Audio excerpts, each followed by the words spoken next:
OPB Podcasts.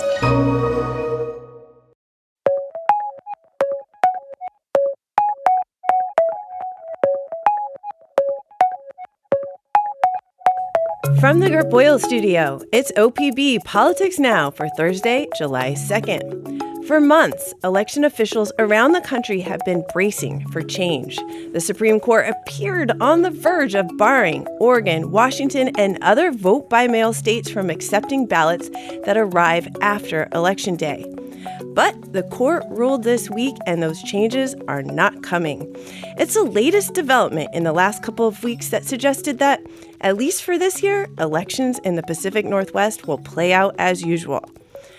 We're going to go over it today, so welcome to the podcast. I'm OPB Politics reporter Lauren Dake. And I'm OPB Politics reporter Dirk Vanderhart. Let's start, Dirk, with the Supreme Court case I mentioned. It's known as Watson versus Republican National Committee. What was it all about? Yeah, this was a case out of Mississippi, and it was challenging a Mississippi law that's very, very similar to a law we have in Oregon. So in Mississippi, when they're conducting elections, if your ballot arrives by mail up to 5 days after Election Day, they will count that ballot so long as there's a postmark that shows it was mailed by Election Day, that you didn't vote after the polls were supposedly closed. Now, Oregon has, as you know, Lauren, virtually the same law, except for that we accept ballots up to 7 days after Election Day. Actually, Washington has a very broad law. I think they accept ballots up to 3 weeks after Election Day, as long as they have a valid postmark up there. So anyway, a lot of people were looking at what this was going to happen. And as I said, the law was challenged by a number of conservative groups. They essentially argued that by accepting these late ballots, these grace period ballots, as they're sometimes called, Mississippi was flouting federal law, which says Election Day is the Tuesday after the first Monday in November. That was an argument that an appeals court had agreed with. They said, yeah, this looks illegal. This is not conducting this on Election Day. So it fell to the Supreme Court to figure out whether late ballots were illegal or not. And a lot of people sort of felt like they could at least speculate or guess how the Supreme Court was going to rule.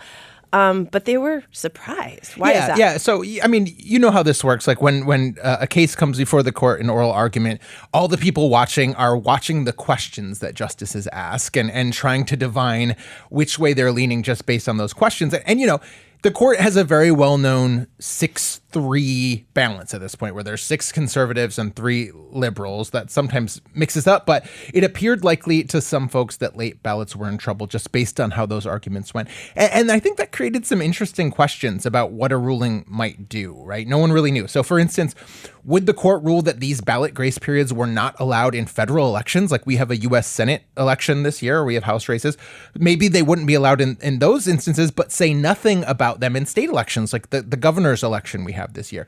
In places like Oregon, that could create a double system, right? It's not allowed federally.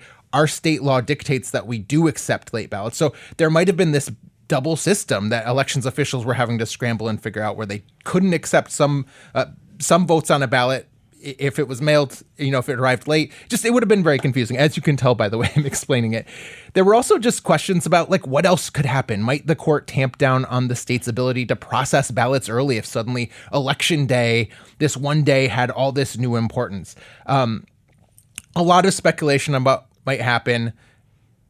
People were just waiting with bated breath. Including yourself, I know. Yes, of course. And then Monday morning, we get the ruling, we get some clarity, and it's not what a lot of people expected. Yeah, I mean, the court, you know, it was against this typical 6-3 ballot. Chief Justice John Roberts, a conservative, and Justice Amy Coney Barrett, who actually authored this, sided with the court's 3 liberals, and they said, actually, you know what, like, Election Day is the day you make the choice. That doesn't mean it has to be where everything is tabulated. Here is a piece of what Justice Coney Barrett said. The Election Day statutes require the electorate's choice to be made on Election Day. That occurs so long as Election Day is the deadline for individuals to vote, as it is in Mississippi. But the Election Day statutes do not set a deadline for ballot receipt. So they're saying, look, you are asking us to read something very specific and pretty rigid into this federal law that we just don't see there. Pump your brakes. You know, late ballots are allowed. Okay, so now we know Oregon's policy of counting ballots that arrive after Election Day will stand. But you were talking to election officials ahead of this ruling quite a bit. Yep. And they they were preparing. They were making contingency plans. Yeah, there's a lot of things that, again, like no one knew what to expect. But to the extent they did, there were a number of things they were looking at. One, if late ballots are suddenly not accepted, let's boost the number of drop boxes that exist around Oregon. That's, Portland has a lot of them, but that might be especially pertinent in some of the more far-flung counties where folks have to drive a long distance to maybe get to one of these. So maybe we're going to ask the state for more money for drop boxes or figure out how to get more of those out there. Maybe we're going to ask the legislature for an emergency infusion of money to help us get the word out to voters that this late ballot rule that we've had, which we've only had, by the way, since the 2022 election. It's not been very long in Oregon, but just let them know that that's not a thing. We need to put a full court press to make sure people's ballots are being counted. And there was even talk about what if we need a special session, right?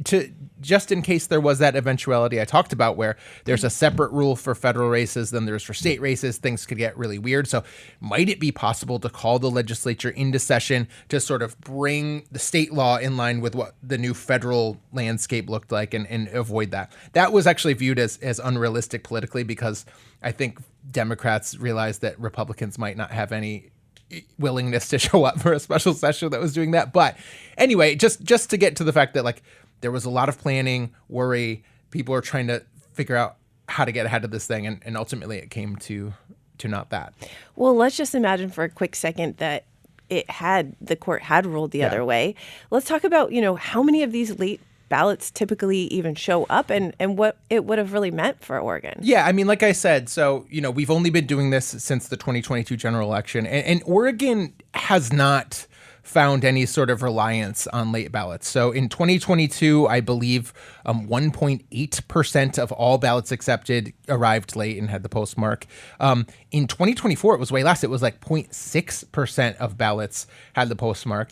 We just have not gotten to the point where we're super comfortable with winging it. And that's not what you see in some of our neighbors. I was looking at some journalism about this. And if the numbers I read can be believed, like Washington, I think about 3.5% of their ballots arrived late in the 2024 election. They are very comfortable with ballots arriving late, it seems. California had like 2%, if I'm remembering right. So we did not get to that level of comfort.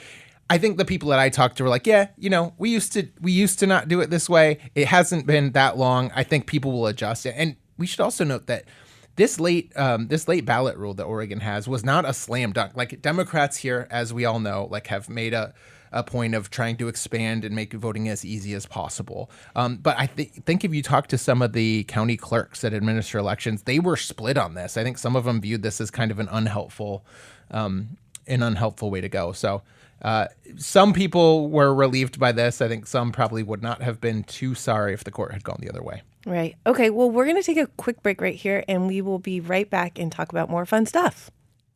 And we're back. Okay. So we talked about one recent event that has a bearing on this year's election, but it is not the only one.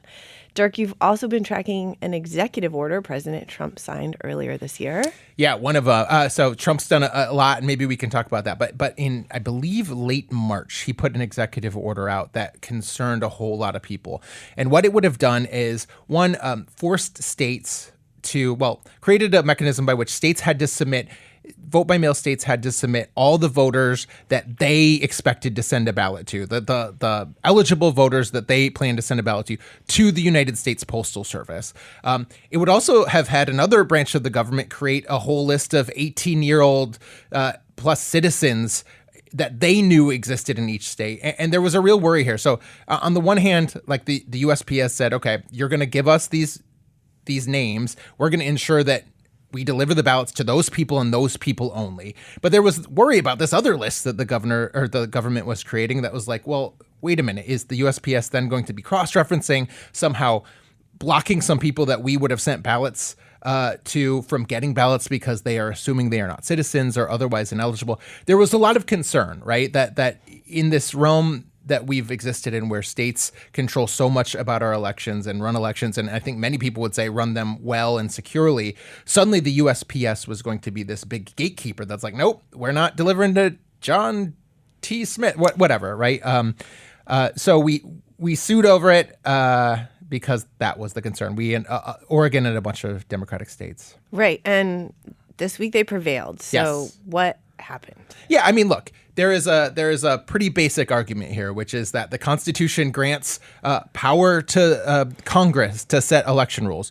Congress typically lets states set their own rules just as long as it's not infringing on the laws Congress has set. There is no provision in the Constitution for the president to set election laws unilaterally, like he has tried to do with some of these executive orders. That was the case that Attorney General Dan Rayfield, he's a Democrat, made in April when Oregon joined Washington and a bunch of other states to sue over this. Here's part of what he said at the time. The president has not and never will have the power to regulate elections here in the United States of America and respectively in our states. This is a role that was intentionally put into the hands of Congress and states, and the president does not get to usurp that power. And, I think Rayfield had reason to be confident at this point back in April when he was saying this, because Trump had actually issued another executive order back in 2025 that had to do with setting more stringent voter ID laws on voting by mail. Obviously, the president doesn't like voting by mail. He's made that very clear. But federal courts, by the time we sued earlier this year, had already blocked that previous order on the grounds that presidents just don't have that kind of authority. So Oregon, Washington, all these other states felt pretty confident when they were going up against this thing that they would prevail.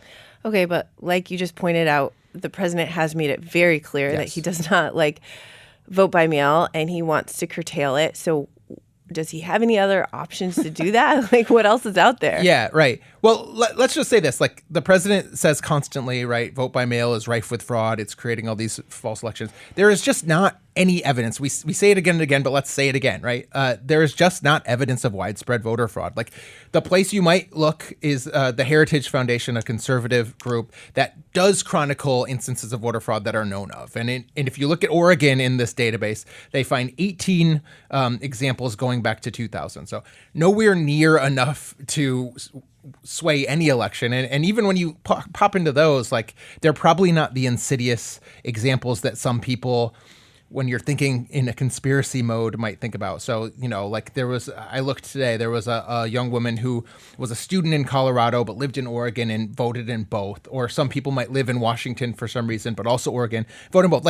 Not allowed, and things that we should curtail, but not necessarily the kinds of things where they're trying to insidiously sway an election. There was one instance actually where a guy was trying to sell his ballot in 2020. That's probably more the kind of thing that people have in mind. But look, voter fraud, it does occur.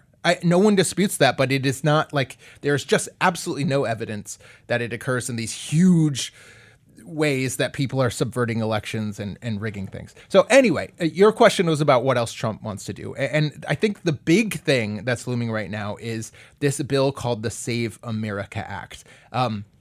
This is a bill that would institute, I think a big piece of it would institute all these new requirements for voter ID if you're voting by mail. I think you would have to photocopy your driver's license and send it along with your ballot. And there's just a lot of unwieldy things that opponents of the bill really don't like. But Trump has been more and more adamant in recent days that this needs to go. A version of it passed the House, I forget when. It couldn't pass the Senate. Now the president is insisting that both chambers pass it. He even held up this very bipartisan, heralded affordable housing bill that passed recently. He held off signing it because he's insisting both chambers pass it. Actually, the House just this week is frozen in place, had to adjourn early because a group of very conservative Congress members refused to go along with what was going on until the chamber passed Trump's bill. So that is having effect. It is still roiling things. The president is using every ounce of leverage he has to try to enact yet another law that would impact this year's elections. Stay tuned for that. We don't know how it's going to play out. But as things stand today, the election rules that were in place last time Oregon voters voted in 2024 appear to be the ones that will be in place when they vote this November. Okay, well, we will stay tuned and continue to keep tabs on what these rulings might mean for Pacific Northwest elections. Let's leave it there today. Dirk, thanks so much for joining me. What a pleasure, Lauren. This week's episode of OPB Politics Now was recorded live in the Gert Boyle studio. It was produced by Tony Schick, and our audio engineer is Stephen Cray. Our music comes from Audio Network. We will be back next week with more political news from across the Pacific Northwest. Until then, you can find all of OPB's reporting at opb.org. Thank you for your support, and thank you for listening.